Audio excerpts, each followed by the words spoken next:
Subscribe చేసేటప్పుడు పక్కనే ఉన్న గంట సింబల్ ను నొక్కి యాక్టివేట్ చేసుకోండి. ఆల్రెడీ సబ్స్క్రైబ్ చేసిన వాళ్ళు కూడా దయచేసి బెల్ బటన్ ను యాక్టివేట్ చేసుకోండి. బేసిక్ గా మనం స్మార్ట్ ఫోన్ ప్రపంచంలో బతుకుతున్నాం. వాట్సాప్, ఫేస్బుక్ ని హై రేంజ్ లో వాడేస్తున్నాం. దూరంగా ఉన్న వాళ్ళని ఎంతో దగ్గర చేస్తుంది ఈ సోషల్ మీడియా. ఇక వాట్సాప్ గ్రూపుల్లో అయితే మనకి ఎక్కడ లేని సమాచారం వచ్చేస్తుంటుంది. అదే విధంగా ఫేస్బుక్ లో కూడా. ఈ మధ్య సోషల్ మీడియాలో ఫేక్ న్యూస్ లు, ఎదుటి వారిని కించపరిచేలా వచ్చే పోస్టులు ఎక్కువైపోయాయి. అయితే ఇకపై అది కుదరదు. ఫేస్బుక్, వాట్సాప్ నియమాల ప్రకారం తప్పుడు ప్రచారం చేస్తే జైలు శిక్ష తప్పదు. వివరాలు మీరే తెలుసుకోండి.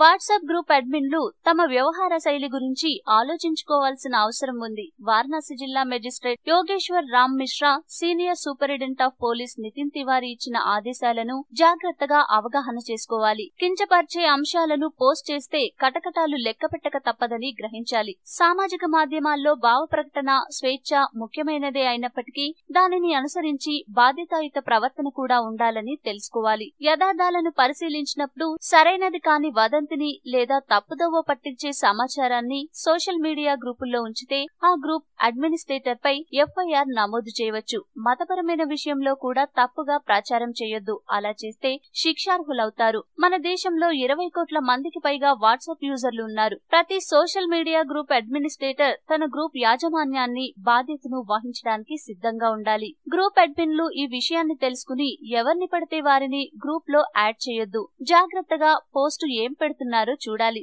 తప్పు అనిపిస్తే డిలీట్ చేసేయాలి. తప్పు అనిపించిన పోస్ట్ ను చూపించి దగ్గరలోని పోలీస్ స్టేషన్ లో ఎవరైనా ఫిర్యాదు చేయవచ్చు. ఆ ఫిర్యాదు మేరకు ఆ పోస్ట్ పై పెట్టిన వ్యక్తిపై నిఘా పెడతారు. ఈ మార్గదర్శకాలను ఉల్లంఘిస్తే సైబర్ నేరాల చట్టం, ఇన్ఫర్మేషన్ టెక్నాలజీ చట్టం, ఐసీసీ ప్రకారం కేసులు నమోదు చేయవచ్చు. ఇటువంటి ఫిర్యాదులపై విచారణ జరిపేటప్పుడు సుప్రీంకోర్టు, వివిధ హైకోర్టులు గతంలో ఇచ్చిన తీర్పులను పరిశీలనలోకి తీసుకుంటారు. ఈ వీడియో మీకు నచ్చితే లైక్ చేయండి, అందరికీ షేర్ చేయండి, కానీ సబ్స్క్రైబ్ చేయడం మాత్రం మర్చిపోకండి.